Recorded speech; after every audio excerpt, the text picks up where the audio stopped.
We got a bidet!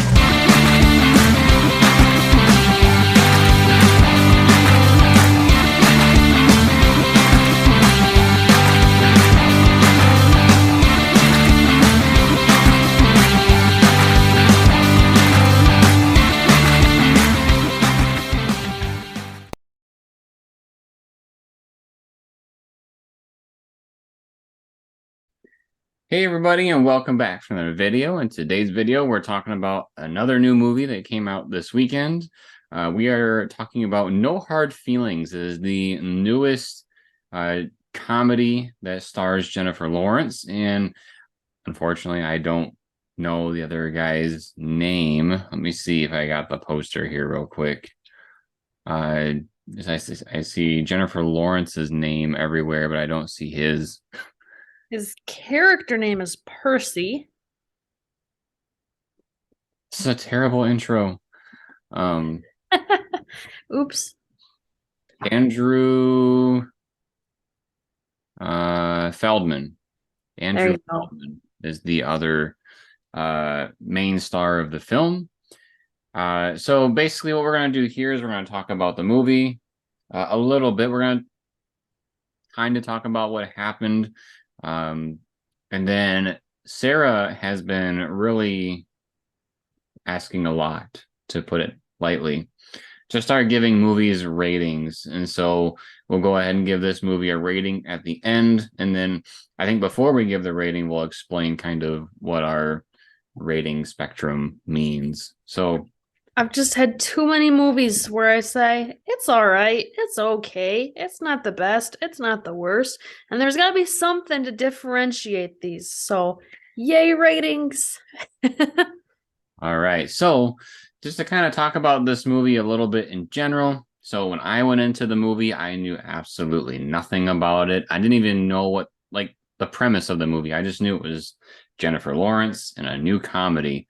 And so we looked up the synopsis, and basically what it is that there is this woman, which is Jennifer Lawrence's character. This woman is struggling with her bills, and she's going to lose her house. And so she sees an ad, I believe, on Craigslist, where if she essentially dates this couple's son, then they will give her a new car. And so she takes it upon herself to, go and meet this family, and they agree that, if she essentially gets their son to come out of his shell a little bit, because that's what they're worried about. They're worried that he'll go off to college and then he will basically not make friends and not have a good time. Whereas when the parents were at this age, for the same age as their son right now, they went through some life events before going to college that made them come out of their shell, and then had a great time in college. So that's basically the premise of the movie. I think it's arguably kind of predictable where this movie goes. But that is not needless to say that this movie is not funny. This movie was actually pretty funny. And it was a very nice delight, in my opinion. I didn't, like I said, I had no expectations, but I came out really liking this movie. This might get me some hate in the comments, but when we saw this movie, we saw it at the drive-in, and we saw this movie paired with Spider-Man. And honestly, I had more fun with this movie than I did with Spider-Man. So that kind of gives you a little bit more perspective as to how much I enjoyed this movie. Although I did like Spider-Man, I felt like I had more fun with this one. Is there anything, Sarah, that you think we should tell the listeners / viewers about the movie, aside from what we've already said? I say that because, you can kind of imagine how this movie plays out. Of course, there's these funny, unique things along the way, but is there anything that you think should be touched on? In terms of comedy style, it's a lot of awkward funny. So, for example, in Jeremy's background photo, You see Jennifer Lawrence struggling to get up a flight of stairs. What you can't see in his photo is that it's that she's wearing rollerblades when she's going to meet the parents of this kid. So she's like, well, do you guys want to come down here or should I go up there? And they ask her to go up there. So she's like trying to climb up a whole flight of stairs while she's wearing rollerblades, which is obviously a struggle. So it's just one very small thing as an example. Uh, it's so not all of the awkward funny is from the awkward kid. Some of it's from her own awkwardness too. So I thought that was kind of fun that it happened both ways and it wasn't just the one guy being awkward. Uh, this movie really tests some boundaries.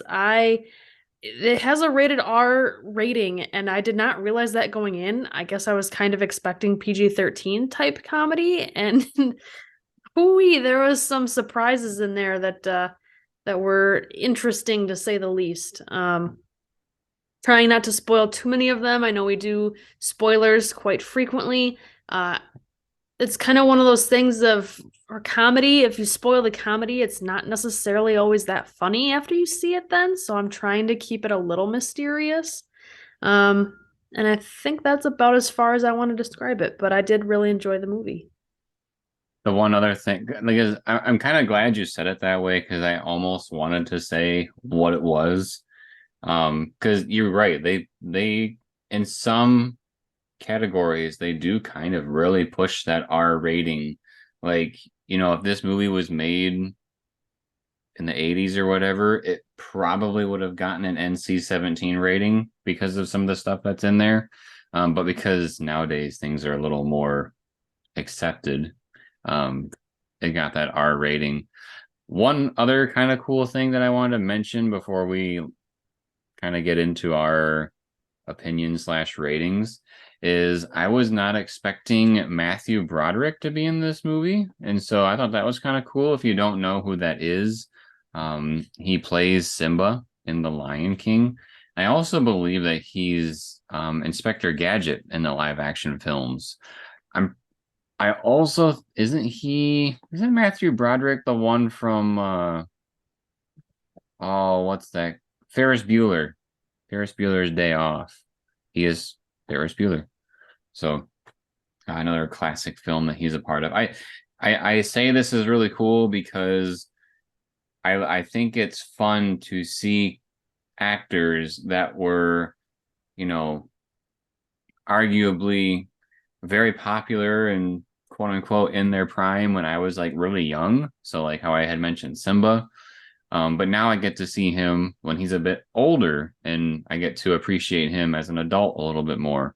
Another prime example of that kind of a thing is like the movie Get Out. The dad from Get Out was in Billy Madison. And so that's kind of like the perspective I'm going with that. So yeah, Matthew Broderick is in the movie, and I thought that was really cool.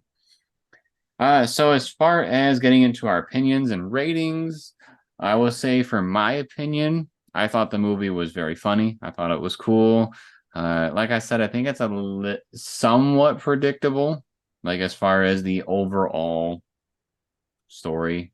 These kind of comedies kind of go the way that it did, but there were some kind of cool, interesting twists along the way. Again, not wanting to spoil too much because like Sarah said, that will take away from the funniness of the movie if we tell you what happens. But there's a good handful of comedy or comedic pieces in this movie where I did not see them coming and I just thought they were really funny. But the overall movie I feel like could be predicted. So before I give my rating, Sarah, what did you think about the movie? I wanted to know your rating number. I really enjoyed it. This is one that I actually didn't know was even going to be a thing. Like I hadn't really seen advertising for it until I think I saw a poster for it. Yeah, I saw a poster for it in the movie theater.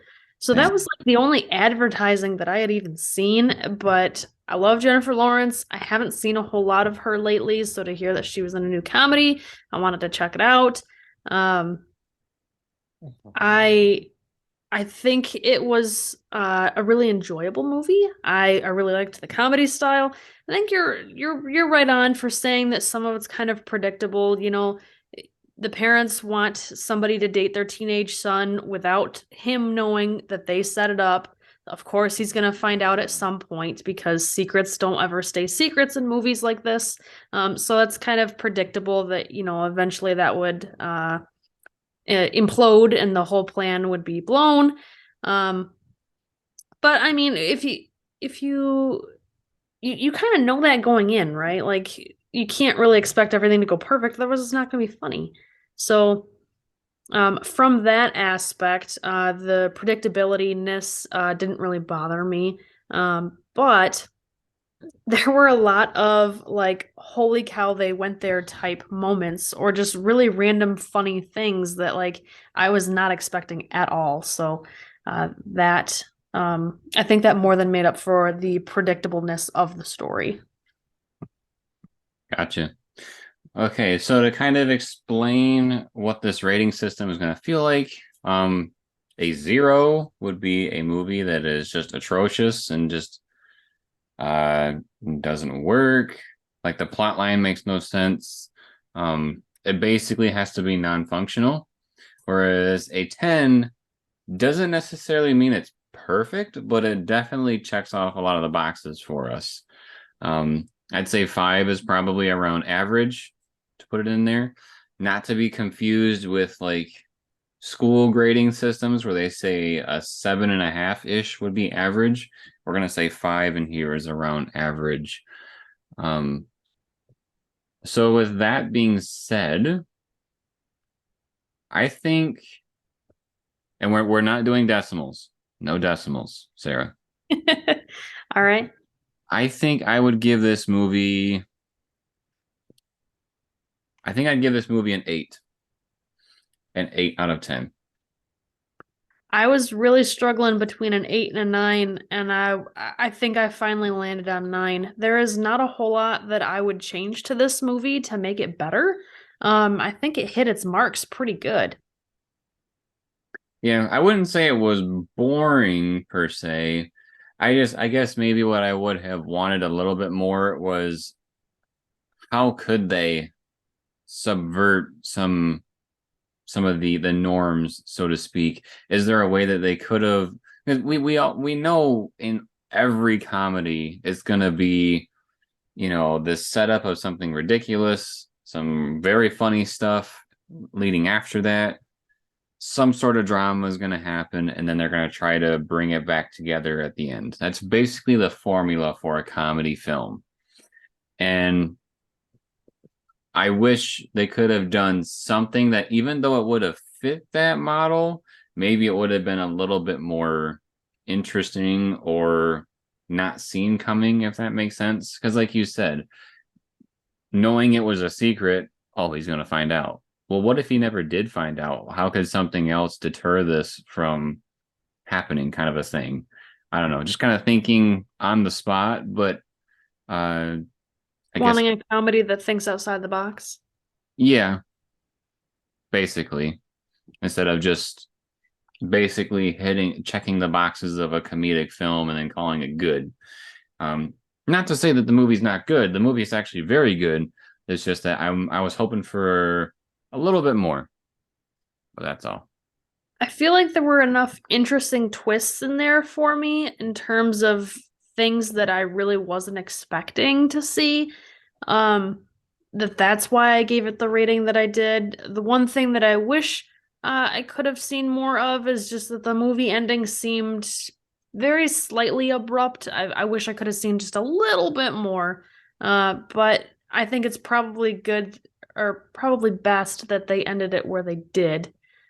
Just because when is enough enough, you know? I wanted more. So Yeah, I would say that's a good explanation of it. So Sarah gave it a 9. I gave it an 8. This will kind of, you know, give us perspective on other movies later on, I suppose, since we're going to start giving ratings. It's going to be kind of interesting to see how some of these play out, because although we're not going to do a video on Across the Spider-Verse, because we did see that one. We're a little late to the game. That's why I don't want to do one. But like for that movie, I'd probably give it a 7. But at the same time, we're gonna probably see movies that were very good that might get a 7 or an 8, and then you may be wondering, oh, how does that compare to this other one that you just said was an 8? It's just gonna be like a movie by movie basis. How high do we rate things? One thing that I would like to try to keep in mind for our ratings is how the film compares to others in its own genre. Yeah. It's very difficult to compare movies across genres. Into the Spider-Verse versus this movie, No Hard Feelings. They're completely different, even just from art styles to, story style.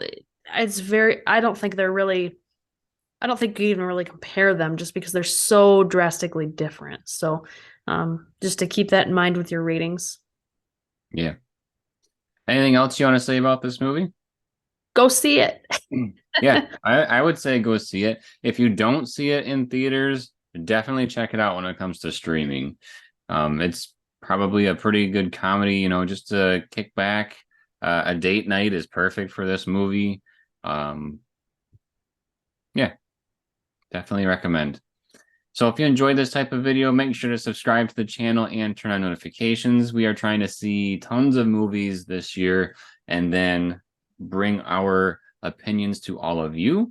One to look forward to, I think next week is Indiana Jones. So we will be covering that very soon as well. Also, if you like to move this video, drop some like and also drop a comment letting us know what you thought of No Hard Feelings if you saw it. If you haven't seen it, do you plan to see it? And then, as always, everybody, thank you for watching. We'll see you next time.